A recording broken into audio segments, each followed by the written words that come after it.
বাবা শ্বশুর বাড়ি থেকে তো এসে দেখছি ভালোই খুশি।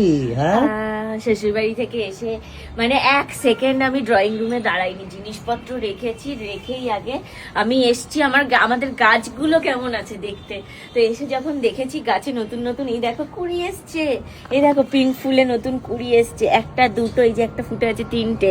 আর এই যে এই জারবেরাটা তো অনেক দিনই হয়েছে, কিন্তু এটা গাছে অনেক দিন ধরে রয়েছে।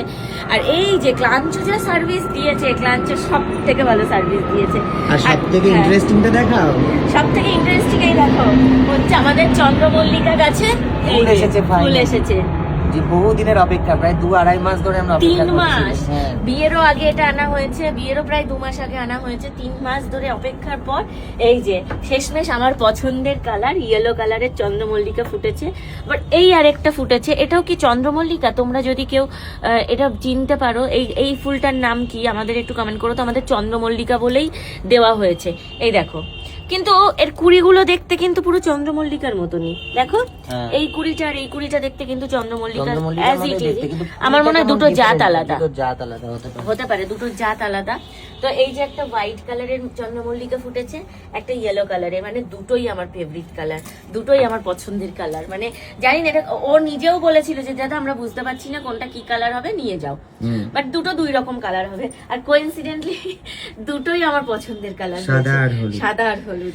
তো আর এই দেখো এখানে একটা হলুদ রঙের এই যে ক্লাঞ্চো, এই ফুলগুলো এত ভালোই, দেখো একদম ডিটেলিংটা দেখো ফুলের, মানে এত ছোট্ট ছোট্ট পাপড়ি, তারপরেও কি ভালো ডিটেলিং ফুলের, মানে এত সুন্দর লাগে। এবং ওর দাবিও কম জীবনে কোনো মানে ওকে যেভাবেই রাখো খুব সুন্দর থাকে, সুন্দর থাকে। আর এই দেখো এইদিকে আবার হলুদ গাছেও ফুল এসছে, এখানে একটা কুড়ি এসছে, আর এই যে এখানে একটা কুড়ি এসছে। এটাকে দেখে অনেকটা সানফ্লাওয়ারের মতন লাগছে, বাট এটা সানফ্লাওয়ার নয়, ওটা জারবেরা, ওটা ইয়েলো কালারটা হবে, যে এইটার মতন ইয়েলো কালার হবে। এই গাছটা মনে হয় না আর বাঁচাতে পারবো, কারণ এই গাছটা এই যে বললাম না যমজ ফুল দিয়েছে, যমজ ফুলটা দেওয়ার পর আমার মনে হচ্ছে ও দেহ ত্যাগ করেছে। দেহ ত্যাগ করেনি, একটু দুর্বল হয়ে খুব কষ্ট হচ্ছে এই গাছটার জন্য, গিয়ে দুর্বল হয়েছে না কি হয়েছে।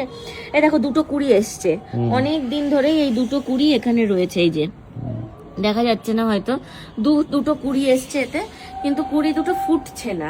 জানি না, এই গাছটাকে না তুমি এইভাবেই ধরে নিয়ে যাবে নার্সারিতে, নিয়ে গিয়ে ওদেরকে দেখাবে যে গাছ যেভাবে হোক বাঁচাতে হবে।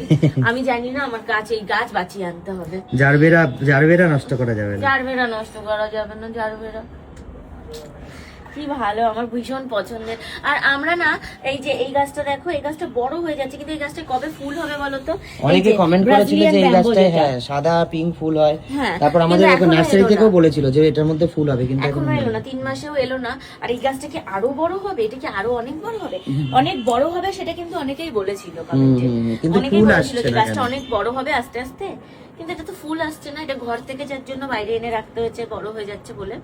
তো যাই হোক, আমরা না প্রায় 10-15 দিনের জন্য বাড়ি থাকছি না। তোমাদের যাদের বাড়িতে এই ধরনের জারবেরা আছে বা এই ধরনের ব্রাজিলিয়ান ব্যাম্বো আছে, তোমরা ধরো কোথাও 15 দিনের জন্য গেলে, তাহলে তোমরা কিভাবে জল, মানে আমরা তো যখন যাব ধরো তখন খাবার জল দিয়েই যাব, কিন্তু বাকি 15 দিন কিভাবে মেনটেনেন্স হবে যদি জল টল না দিই? আমাদেরকে একটু কমেন্ট করে জানিয়ে তো, কারণ আমরাও ঘুরতে চলে যাচ্ছি কাল পরশুর মধ্যেই। তো সেই জন্যই বলছি যে কিভাবে পরিচর্যা করা যায়, একটু তোমরা যদি কেউ জানো, তোমাদের বাড়িতে যদি জারবেরা থাকে বা যদি নার্সারির কেউ ভিডিওটা দেখো, একটু কমেন্ট করে বলো না যে 15 দিন জল বা খাবার না দিলে তা বাদে আর কি দেওয়া যায় যে গাছটা ভালো থাকবে।